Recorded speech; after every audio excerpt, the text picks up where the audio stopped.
First off, I guess it's appropriate to welcome everyone. This is our first webcast called Just Saying. It's going to be run every week on the StandardDemocrat.com website. My name is Mike Jensen. We're here with Steve McFeeters. Steve and I are going to try to get together every week, and we're going to try to talk about something that is important, pertinent, that's happening in Sikeston. We may not always be right. We do have opinions. But the first thing that we want to say is that we encourage everyone who's watching this on the webcast to offer suggestions, criticism, comments, ideas. We will join you every week. From time to time we'll have guests, and we hope to highlight some of the things that are going on in Sikeston. We think this is important. And Steve has been involved in more community activities and affairs than probably anyone in this community, quite honestly. Steve has touched thousands of lives through Sikeston, and he has a great foundation on what's going on. And so the two of us hope to kind of bounce back and forth every once in a while and talk about a few of the things. And I think it's important that we have this. We talked about this for really years. Yes. Some sort of outlet for people to discuss issues that are important to the community. And the one thing about it, everybody has our community's best interest in mind. At least that's in our hearts. I believe that's true. And we look at different things that occur in our community, the challenges that we have. We also want to highlight the wonderful things that we have, which you do in your editorials quite regularly. But it's just an opportunity, and as you said, we have guests and we talk about various issues. And I think this week we've got a very interesting topic that people are discussing in the coffee shops and in council chambers, and it's a very interesting and needy issue. And it's current, yes. And then today we're going to try to talk a little bit about the pros and cons of a new public safety building for Sikeston. The discussion on building and constructing a new public safety building for Sikeston has been in the works for years, literally years.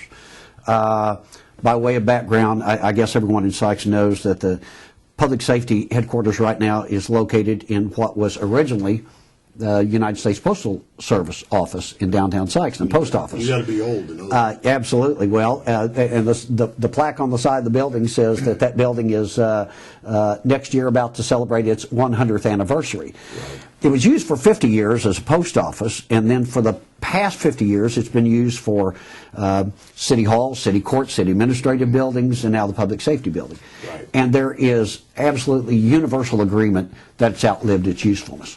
The question is, financially, do we have the finances in Sikeston to build what is planned, hopefully, for a new public safety building in downtown Sikeston? It's a big discussion that's been going on, and this week it's before the city council.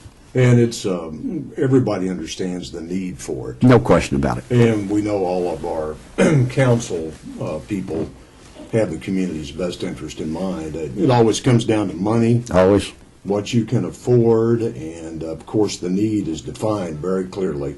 So how do you move forward? They've got a bid back, as I understand it. They're looking at cost of funding it. They got a commitment from the Board of Municipal Utilities. Right. A lot of things are in place, so what would prevent us from not moving forward? What are some of those things? Well, the reservations always, as you stated, the reservations always fall down to money, to finances. Right. And do we have the money to debt service this for 30 years into the future? Correct. And obviously the city council, who they have fiscal responsibility over our community, and they have to count the dollars just as everyone else does. Sure. And there's been a lot of homework going into this, and I believe the city council has arrived at a plan where we can debt service it and where we can afford it. Now, it may not be the Taj Mahal and the dream public safety building that some would like, but the reservations on that are because you have to live within your means.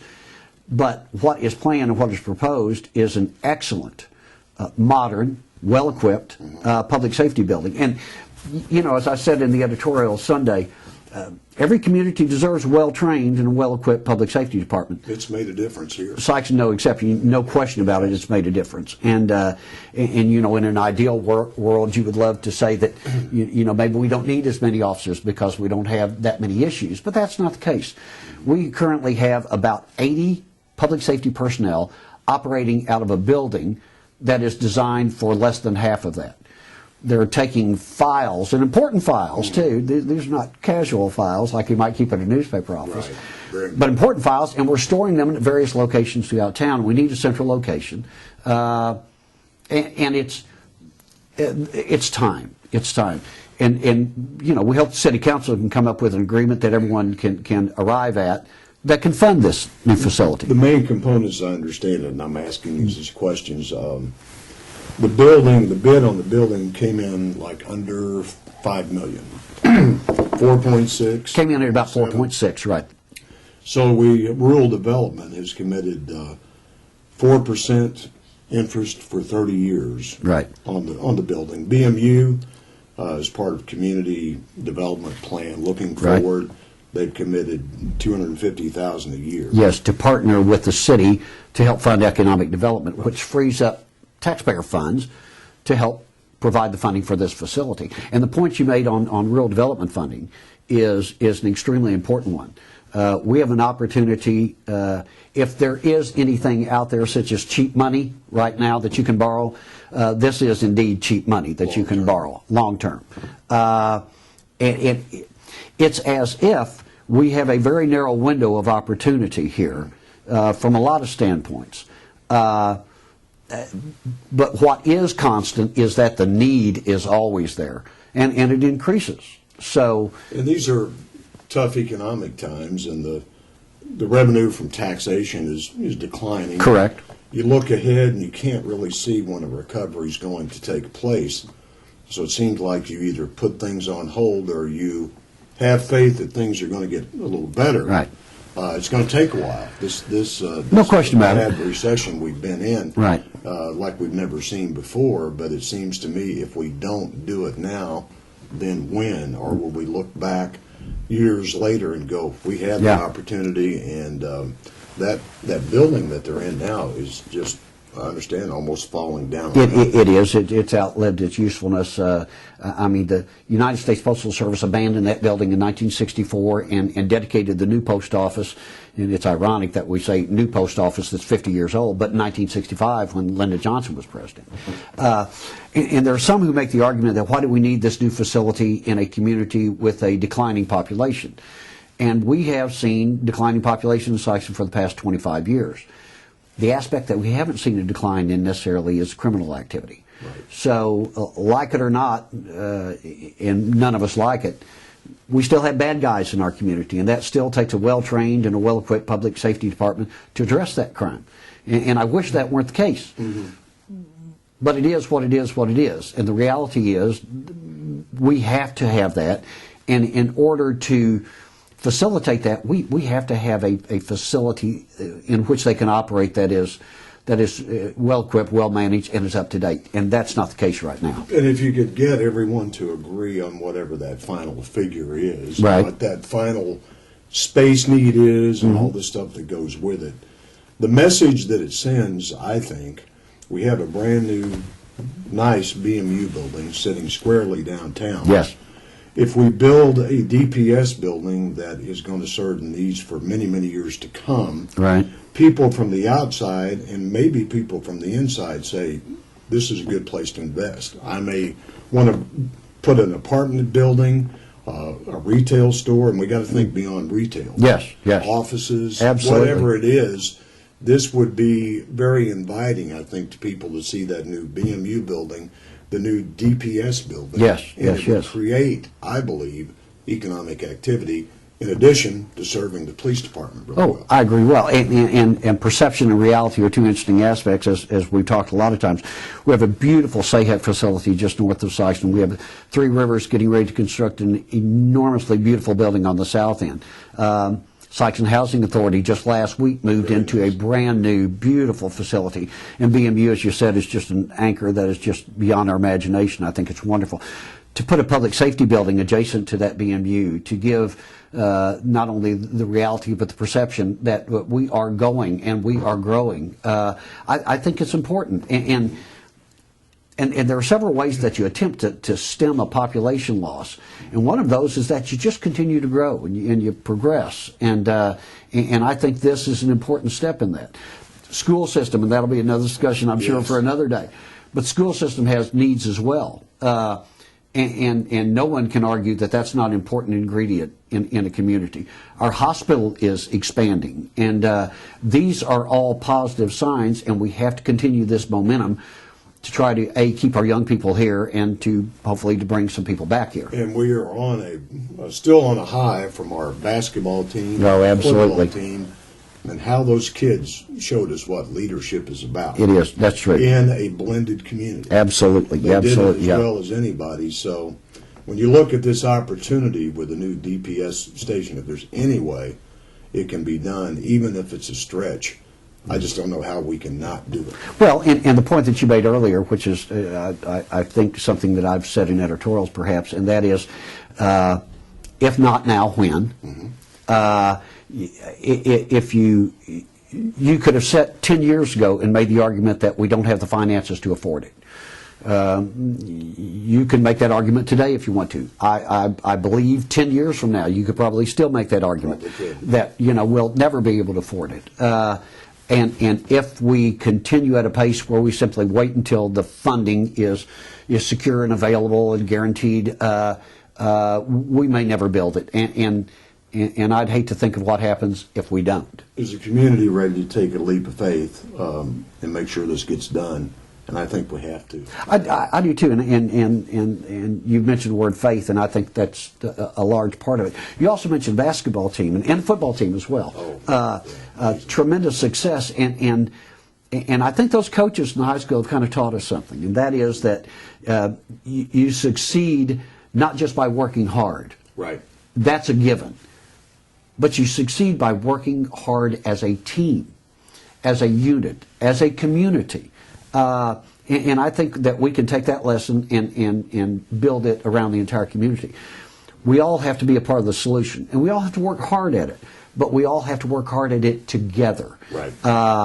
And that leap of faith, and it's not such a giant leap either, is with the new public safety building. The irony to that is whether you go to the coffee shops or the beauty shops or the city council meeting, there's universal agreement that we need it. Yes. There's and no everybody question. Wants it. Absolutely. There's not a us versus them kind of thing. No, not at all. It's just a matter of people with differing opinions. Sure. Looking at the same numbers, trying to make a calculation how we can afford it. And that argument is absolutely valid and is healthy, and that's what we ought to have. At the end of the day, I think you and I would urge the citizens to support it and city council to support it, that we need a new public safety building, and we need it now. It was kind of interesting looking at in the paper last week where they had the profile. You have a council race on Tuesday. Yes. Two good men, Yes. Heather Carnell and Bob Deppera. Right. Both with the city's interest in mind, and they both stated that this DPS building was very important. Absolutely. to the And there's just no disagreement on it. Right. But then again, if you look at a 100-year-old building that has outlived its usefulness, it's hard to argue that we can put more Band-Aids on that. Yeah. And the city has looked at other options and other locations and existing facilities. But when you actually put the dollars and cents to it, it just makes sense to take that leap and to build that building where they have it planned. There may be some tweaking done to it, Sure. but at the end of the day, we need a new public safety building. And hopefully we'll get it, and we'll do the right thing and move forward. Because if we draw back now and put it on hold, like you said, for a few more years, it may never get done. No, and the opportunity of having the level of cooperation and community spirit from the Board of Municipal Utilities, Yes. which is excellent. They are to be commended for that. They The financing options that are currently available, and then the overall umbrella, and that is that the need is there. Sure. You kind of connect the dots on those, and it's time. And hopefully, by the time this webcast is aired, there will be a resolution, or will be close to a resolution, that we are going to have a new public safety building, and then we can all share in the pride in it. And let's figure it out and take the leap of faith and do it. I agree. But if our time is appropriate, we do want to thank you for joining us for this webcast. This is our first one. We're learning. So we do open this up for suggestions and criticism, critiques, ideas.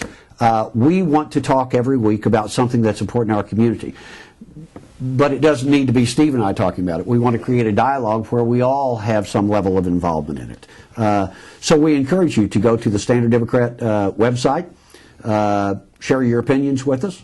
We have a little column called Speak Out that's been around for a while that sometimes, from time to time, people call. There are a lot of ways to share your opinions.